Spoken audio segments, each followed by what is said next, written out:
Do y'all remember the purpose of star 67 and star 69 on the landline? Do y'all remember New Year's 1999 when we counted down to 2000 and we thought all the electronics were gonna fucking crash? Do y'all remember when we had to memorize everybody's phone numbers by heart because we had nothing to write it on and we didn't have a phone to plug it into? Do y'all remember station wagons and that back seat faced the wrong direction? Do y'all remember when cars had ashtrays in all the doors? Do y'all remember when the whole world smoked inside everywhere and even like McDonald's had ashtrays on their tables? Do y'all remember when people went missing and they just slapped your picture on a milk carton? Do y'all remember the lock-ins at the skating rink? The all-nighters?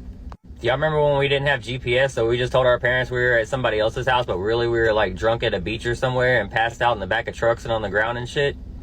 Do y'all remember when your parents needed to tell you something, so they would just write you a note on the back of an envelope and then put that shit on the refrigerator and you would see it when you get home? Do y'all remember when school buses didn't have AC, you just rolled the windows up or down depending on if it was hot or cold and the bus driver had one of them little fans?